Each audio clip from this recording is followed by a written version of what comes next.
All right. Good morning. Welcome to March 1st. Yeah. March 1st, everybody.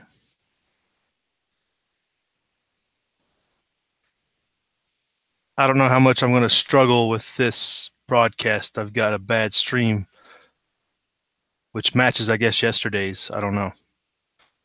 We'll see how long we can hang on.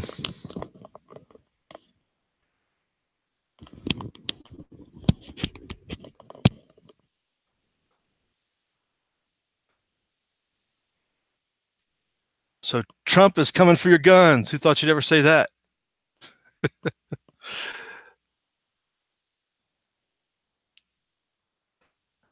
I don't know that anybody thought it would come this hard, this fast, as I said in my video yesterday, but I did want to hit at least one article on it. And Zero Hedge is usually the most comprehensive.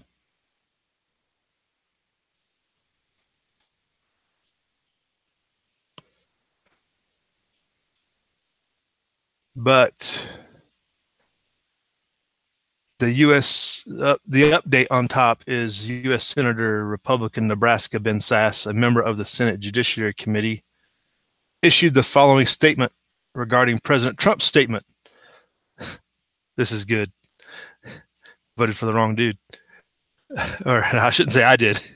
Most of the people did. Strong leaders don't automatically agree with the last thing that was said to them. We have the second and due process of law for a reason.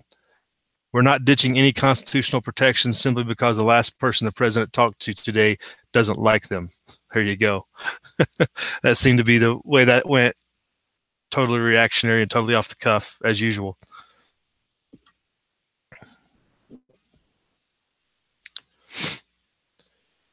But if you haven't seen that, it was during a CNN broadcast in the White House. They were in a meeting, and he said it right up there to the cameras. He likes the idea of taking the guns, no due process. They're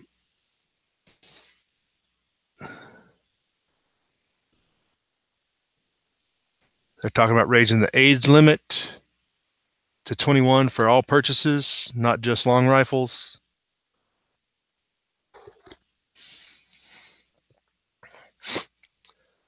But mostly this is a states' rights issue. I think we all know that. There's different protocols states can put in place for monitoring people with mental health issues.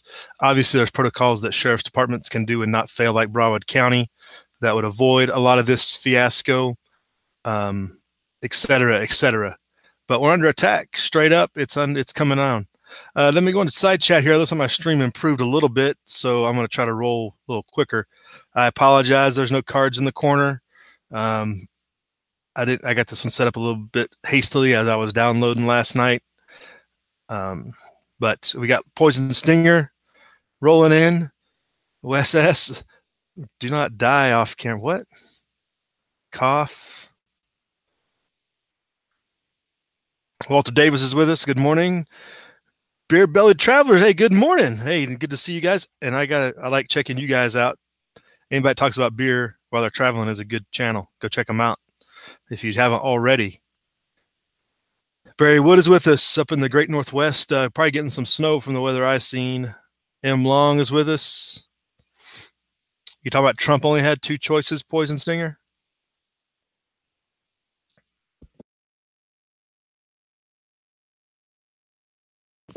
M. Long, you're probably more appropriately on target right there. They're going to try to pin the next event on the umbrella patriot groups, no matter what title they're going to put. They're probably going to put a more common title than using the M word. They're probably going to use just patriots. Sovereign citizens is overplayed, so they're not going to use that, but they're going to find something. Look at what they just had Ryan Payne do in his testimony in Oregon, getting his sentencing. Some of the statements that Payne made in that sentencing in Oregon are, they have to be coerced, or he was always in on it to set it up. That's all I got to say. Go check that out. Wes S says, I think he was talking about nut jobs, but still 118B, 118B. Okay, I don't know what that is. Number 118B. I guess I'll have to look it up. If somebody can give me a link to what that means, that would help. Nut jobs by whose definition? Well, indeed. Because technically, every returning veteran pretty much is on the verge of mental breakdown, according to a lot of these people, which they've been trying to make enemies of the state ever since MIAC came out in, what, 2005? The MIAC report? Anyway, let's keep moving through the news here. Looks like you got everybody in the side chat. Thanks for coming. Stan Ulch, the Mad Canadian's with us. Thanks for joining. Appreciate it. Well, sometimes, Stan, we have to educate him with a little high velocity lead, it seems like. It devolves to that point in history as well. So that's an article on Zero Hedge to go check out. Here's his quote on videos, NBC News, link to the tweet there, etc. And here's his quote: take the guns first, go through the due process second. And we kind of talked about with that California confiscation team that was highlighted in that article that's been around for a decade. They essentially do that.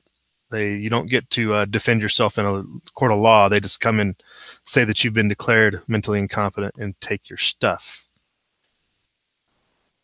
So, not good. Let's go over to the weather, because that affects us all. And there's a lot of it everywhere this today. The first day of March. Is it come in like a lamb? Well, it's coming in like a lion kind of this year. We got snow up and down the Basin, Rockies, Cascades, Sierra, all have snow. And you all out east, I don't know what that is, but it doesn't look good. I know they talked about flooding down there in the central south, and now they got the Midwest, Michigan, more rain from flooding you already had last week. Not looking good at all. Not at all. So if you're east of Omaha, if you don't have a boat, might be too late. We are going to get our snow. I can see it. The snow's boiling up over the Sierras. It just hasn't come up and overflowed yet. So they're getting pounded up there. And for the next 2 days are supposed to be getting good snow.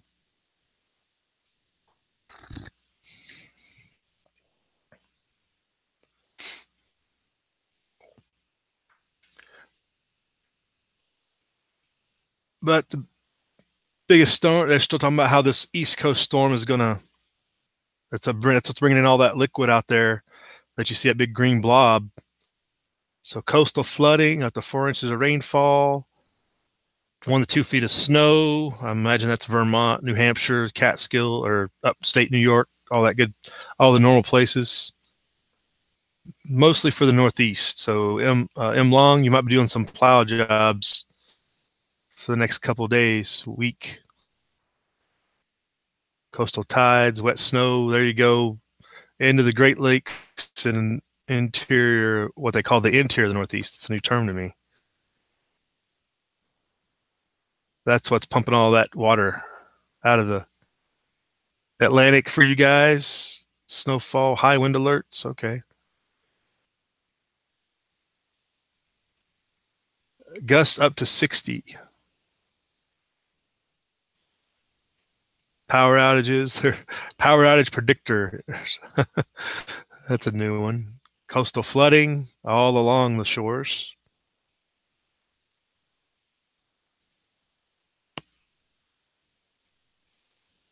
Okay, 118B, Wes. Got it. Look it up. Resolution. Resolution 118B. Is that a Texas thing or is that a nation thing? Presidential thing. Everybody's got their homework assignment for the day.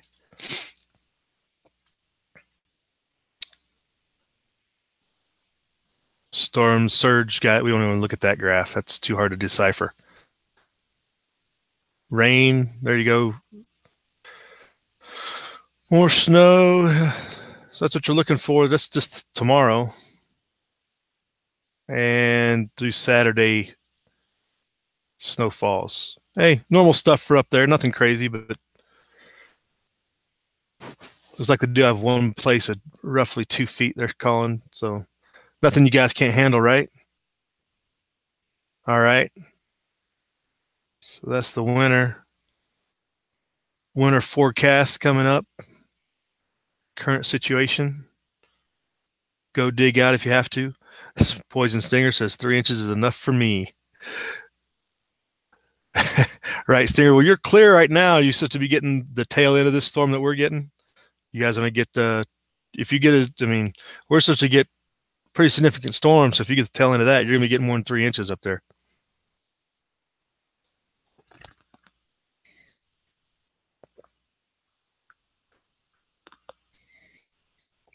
Okay, Wes, we'll look into that. So it's a national thing. 118B, I guess that's something that's going to give overarching police state authority to somebody that we won't like.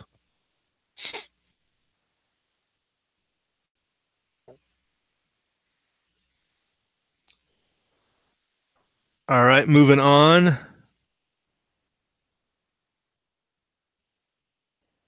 Some broader pictures. This is off Zero Hedge as well. And we've talked about this quite a bit, or on my channel I have. It's feeling like the 1930s in Spain and France. So we have the secession movement in the Catalonian province of Spain. And they're also having French issues with, what's the name of that place in France? But they're comparing it to kind of how the 1930s devolved into a bunch of socialist fighting, and it's kind of coming that way again. As much as I approve of Catalonia's secession effort, there's still a bunch of socialists.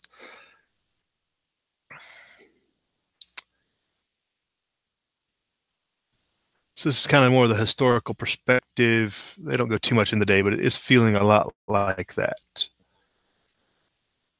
Yeah, to show you an example, Venezuelan president supports the Catalonian independence cause. All good socialists stick together till there's the last crumb of bread, then they have to fight for it.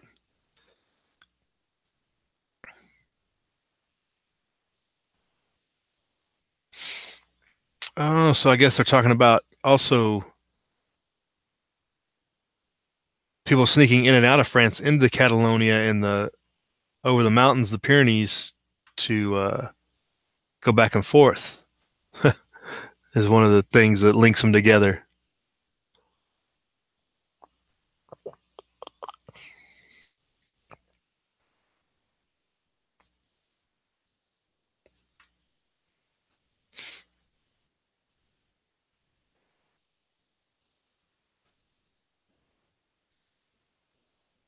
Yeah, that's an interesting situation. Kind of died down. This isn't a current update. This is kind of just a historical perspective on some of the background. But I need to get an update on what's going on in Catalonia because their leaders were in exile in Belgium, talking to the EU and whatnot. Everybody's saying they're not going to recognize them.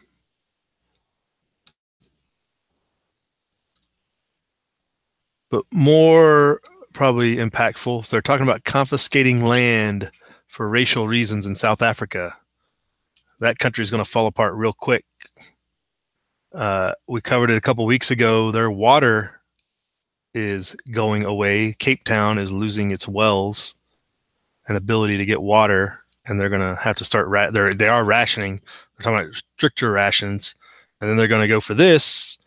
And likelihood is that all these ranchers they're talking about confiscating land from have a lot of water as well. That's not going to go well. I would say I don't think they have the ability to fight effectively. They might want to get out. But yeah, this was covered in an article earlier this week I saw and linked on the G+, but also Alicia Clegg did a video about the social implications of this and background and stuff. If you want to go check out her video.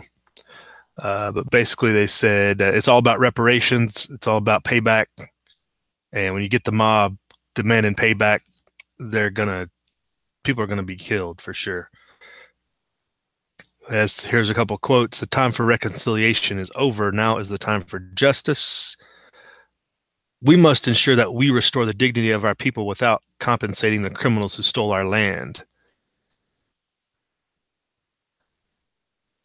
So there's 50 million people in South Africa, and white people own about 73% of the farmland. One of the stats. It's down from 85% in 1994, the year of the first democratic elections. There was talk about how some of that policy of sellbacks and stuff like that was ongoing, but they're not happy with the pace of it.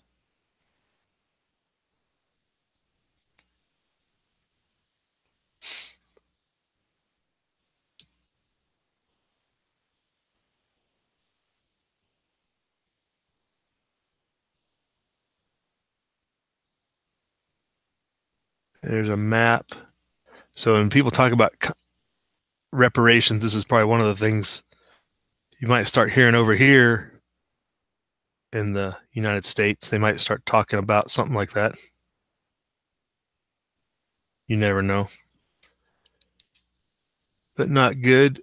I guess that's all the breakdown of all the different agricultural areas. Sugar, forestry, vegetables, fruits, all different regions grow different things.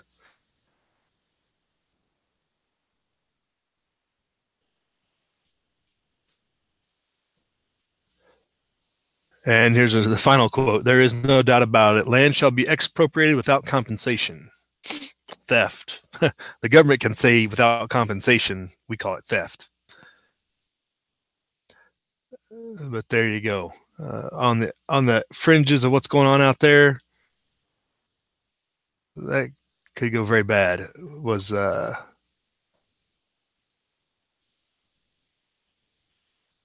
don't know if they're going to give them a free plane ticket to the Netherlands or not.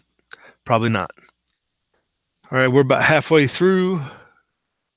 We got our research project on 118B. Anybody got any links or anything to throw in out there? Let me go check out in the chat room.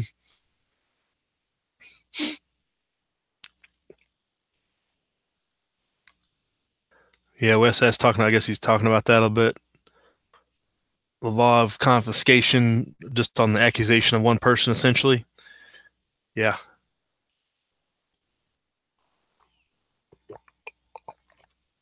Stan Olch throwing a little sarcasm out. Is that Duluth, Minnesota? Or is that Duluth in Canada that you're talking about, Stan? I would imagine there's possibly a Duluth, Canada, but just wasn't sure if you're talking about Minnesota.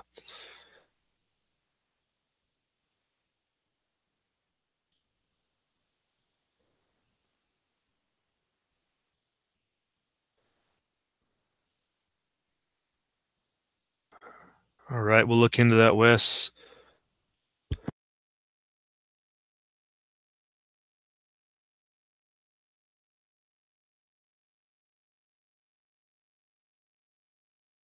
Yeah, as bad as the farmland may be, Long, it's still where they've lived for generations and farmed and progressed and made it into something that they use. I mean, we don't have the greatest farmland out here, but we make it into something. It's not Kansas and Nebraska, but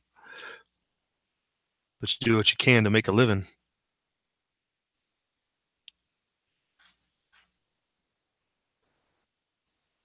Oh, Wes, you're not a moderator. Sorry. I've I handed out a bunch of wrenches one day. Okay, here we go. AmericanBar.org. Okay, Stan. Okay, it's a simple reference, but we don't use Wikipedia as references around here. I have to teach my kids that daily. If I was to show it on my channel, I would be ostracized, chastised greatly.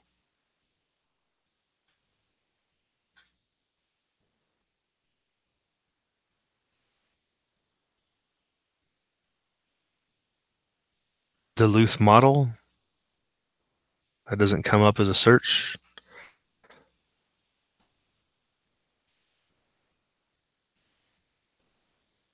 Yeah, the 118B didn't come up in that American Bar Association link either.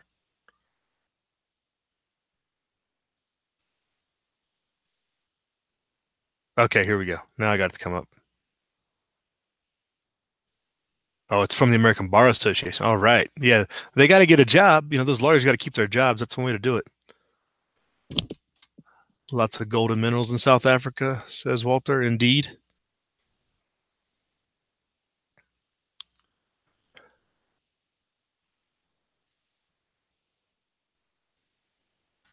Not a lot on the Wall Street front this morning. The Dow's still falling after the Fed statement yesterday, talking about more rate increases. Bonds have inched down this morning, but the market had a fit yesterday when the Fed chair said they might have 4 or 5 rate increases because they can't compete with unless they have their free money. So we'll see where that goes. But there wasn't a whole lot out there. Most of it's about the gun control stocks and Dick's Sporting Goods stocks, et cetera, et cetera. And with that on subject, matching up the current issue with the economic issue, does the Fed control Trump's 2020 destiny? Well, I would say the Fed controls everything, but we'll see what they have to say. He's pointed to the rising stock market. So, yeah, the president tried to take credit for all this mess when the Fed runs it all.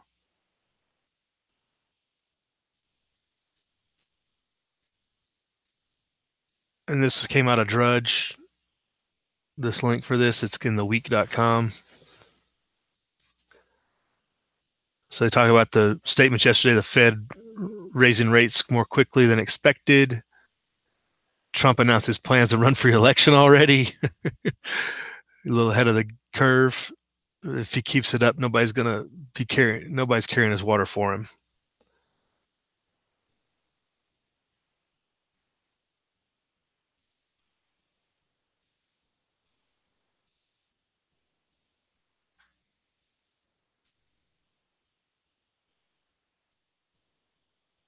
So everybody's all kumbaya, but they're worried that if the stock market tails downward, that Trump won't get reelected, that they control his destiny.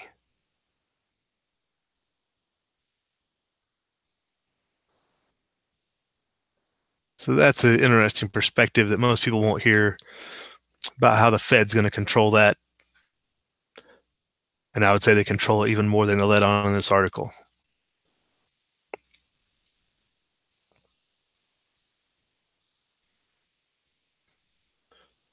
Basically saying if the stock market's not robust, he's not getting reelected. That's what that's saying.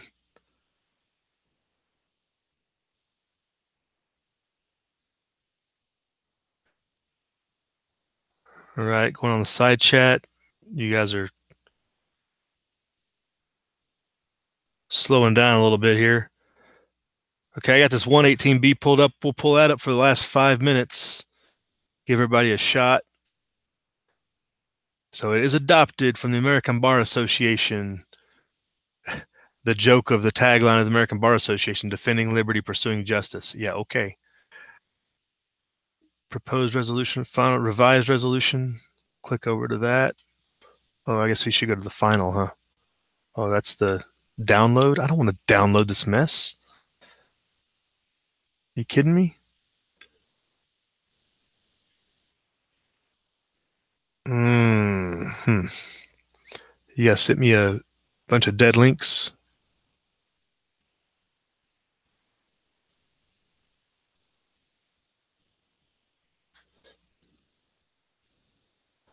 Let me see if I can open this up. If I don't get a virus or something. Thanks, Stinger. I'll blame you.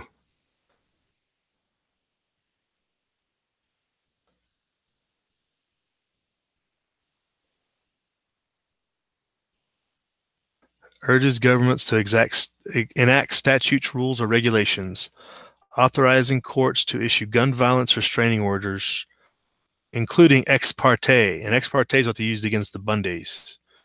If you're not aware, they tried to use that type of language. Pull this up over here.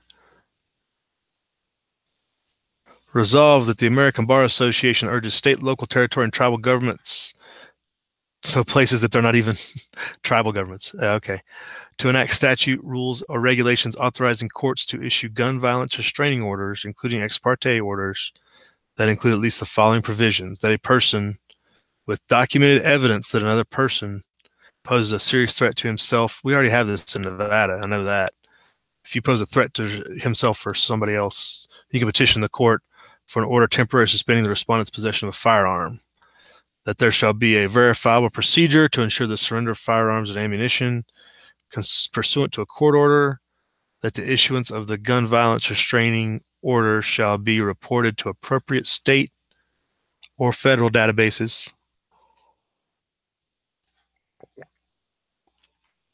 In order to prevent respondent from passing a background check required to purchase a firearm or obtain firearm license or permit while restraining order is in effect. That's just the beginning of it. Additions underlined. This is how GVROs, gun violence restraining orders.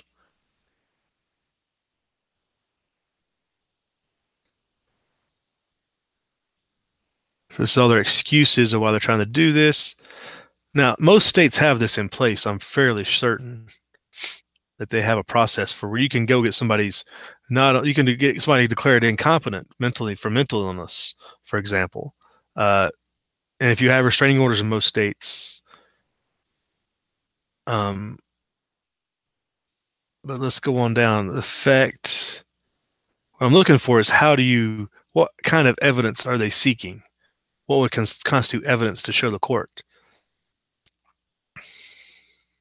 General standards, similar procedures of state domestic violence laws. Yeah, I don't like this whole the nation doing the whole thing together. We're all going to be the same. That's very bad. This is a republic for a reason, and we don't all do the same thing for good reasons.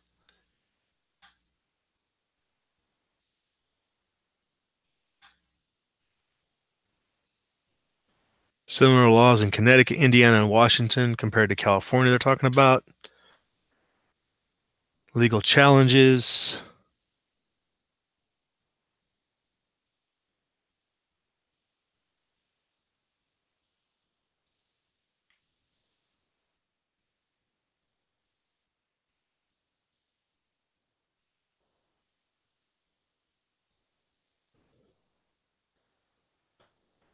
Talks about Second Amendment and their interpretation. Of course, if the Supreme Court doesn't say so, it's not true, right? They use the Heller decision.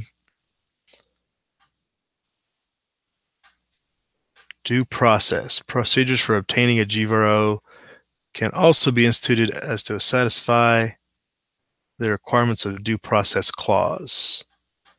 Judicial participation, verified petition, detailed allegations.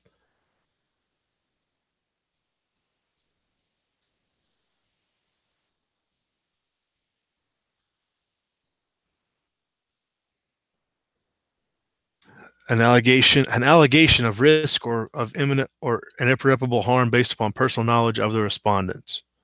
So basically, you just tell them that I'm going to be harmed, and there doesn't have to be any proof, doesn't have to be any track record, evidence, just word of mouth.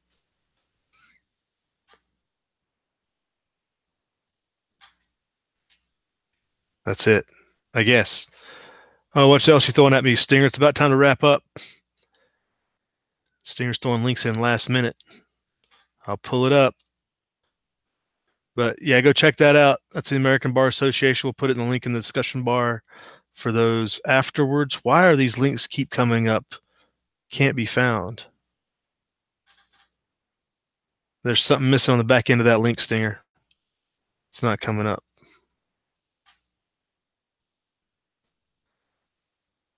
Yeah, you just make an allegation, Wes, right? And you have to prove that you're capable of owning the firearm, not innocent until proven guilty, right? And if they make this a nationwide standard type deal, very bad. So yeah, we'll put links out for that in the discussion, in the description box below. Yeah, Stinger, that link didn't come up. So sorry about that. What was it about, Stinger? Is that similar stuff or what?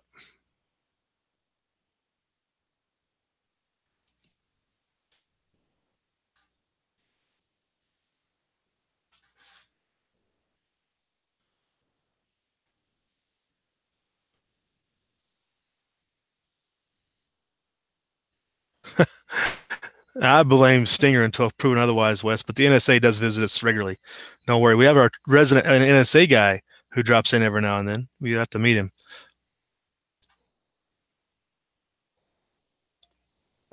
He goes by the name Third Option. He's a good friend of ours. But that's basically the rundown for the day, folks. Obviously, prepare as best you can, but don't be a madman about it. Like I talked in my video yesterday, we all know it's going to get worse before it gets better. And to rush into a gun show right after an event like that and to try to purchase something just seems like ignorance to me. Okay, Stinger, maybe tomorrow then. All right. We'll catch you all later. Thanks for coming into the chat. Hope everybody enjoyed it. Hope you get something out of it. Stay dry. For majority of people are getting snow or rain. So do what you got to do to get through. We'll see you tomorrow for Friday. Go out, live free.